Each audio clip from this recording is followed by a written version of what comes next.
एक गांव में एक किसान रहता है। वो अपनी छोटी छोटी परेशानियों को लेकर काफ़ी उदास रहता और अपने दुख के बारे में लोगों को बताता फिरता। एक दिन उसे किसी ने सलाह दी, तुम गौतम बुद्ध के पास चले जाओ, वो तुम्हारी समस्याओं का समाधान कर देंगे। उस व्यक्ति की बात सुनकर दूसरे दिन ही किसान गौतम बुद्ध के पास पहुंच जाता है।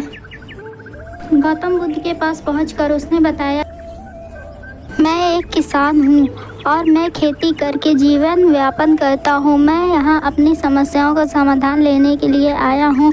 दरअसल कई बार हमारी फसलें अच्छी होती हैं तो कई बार नहीं होती हैं, इससे मैं काफ़ी परेशान हूँ। इतना कहने के बाद किसान ने आगे कहा, मेरी पत्नी भी है जो मुझसे बेहद प्रेम करती है, पर कभी कभी वो मुझे बहुत परेशान करती है। उससे मैं तंग आ चुका हूँ और कभी कभी लगता है कि अगर वो मेरे जीवन में नहीं आती तो मैं कितने अच्छे से जी। इस तरह वह सारी परेशानियाँ गौतम बुद्ध को सुनाता रहा और वो उसकी बातें सुनते रहे। जब तक कि किसान बात कर रहा था तब तक गौतम बुद्ध एक शब्द भी नहीं बोले। वो इस ध्यान में लगे रहे और उसकी बातें ध्यान से सुनते रहे।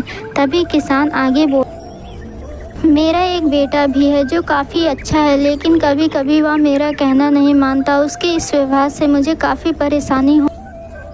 ऐसा कहते हुए किसान ने अपनी सारी परेशानी को बता दिया।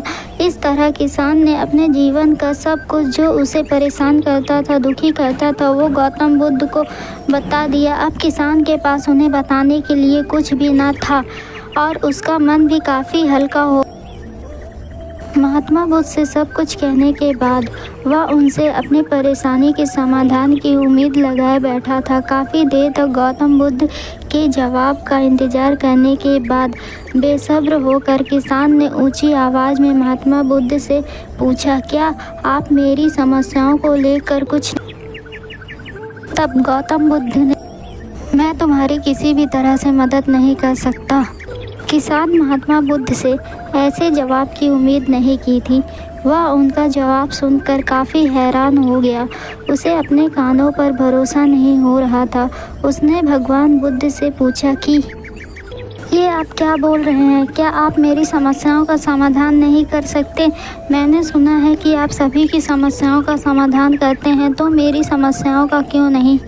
महात्मा बुद्ध इस बात पर किसान से कहते हैं कि आपके जीवन में जितनी भी कठिनाइयाँ हैं उतनी हर किसी के जीवन में होती हैं और आपको अपनी छोटी सी भी परेशानी बड़ी लगती है। आपके जीवन में कोई ऐसी समस्या नहीं है जो दूसरों के जीवन में ना हो। हर व्यक्ति को अपने जीवन में सुख और दुख का सामना करना पड़ता है। हम चाहे कितना भी कोशिश कर ले, लेकिन हमारे जीवन में सुख और दुख आएंगे ही आएंगे। कई बार हमें अपने बेगाने लगते हैं और बेगाने अपने। सभी का जीवन ऐसी समस्याओं से घिरा हुआ है जिनका कोई समाधान नहीं है। अगर किसी के जीवन में एक समस्याएं जाती हैं तो दूसरी समस्याएं आ जाती। आज तुम अपनी समस्याओं का समाधान कर लोगे, कल तुम्हारे लिए दूसरी समस्याएं उत्पन्न हो सकती हैं। यही जीवन का सत्य है। बुद्ध की बातें सुनकर किसान को गुस्सा आया। उसने कहा, आप सभी की परेशानियां दूर करते हैं, लेकिन आप मुझे फिजूल का ज्ञान दे रहे हैं। यह कहकर किसान वहाँ से जाने लगता है। तब गौतम बुद्ध उसको समझाते हैं, तुम जो भी समस्याएं बता रहे हो मैं उनका समाधान नहीं कर सकता हूँ, लेकिन मैं तुम्हारी दूसरी समस्या का समाधान कर सकता हूँ। किसान कहता है, मुझे और कोई समस्या नहीं है, मुझे केवल यही समस्या है। फिर बुद्ध उसको कहते हैं कि आपकी समस्या यह है कि आप नहीं चाहते कि आपके जीवन में किसी तरह की समस्या हो। खुद को किसी तरह की समस्या ना हो, यह सोच रखना ही दूसरी समस्या का कारण बनता है। गौतम बुद्ध की सारी बातें किसान को समझ में आ जाती है। फिर वह कहता है कि मुझे क्षमा कर दीजिए, मैं अपने व्यवहार के लिए काफ़ी शर्मिंदा हूँ और मुझे आपकी सारी बातें समझ में आ गई हैं। तो बच्चों, हमने इस कहानी से यह सीखा कि हमें अपनी छोटी छोटी परेशानियों के लिए किसी से शिकायत नहीं करनी चाहिए, बल्कि उन परेशानियों का खुद से सामना करना चाहिए।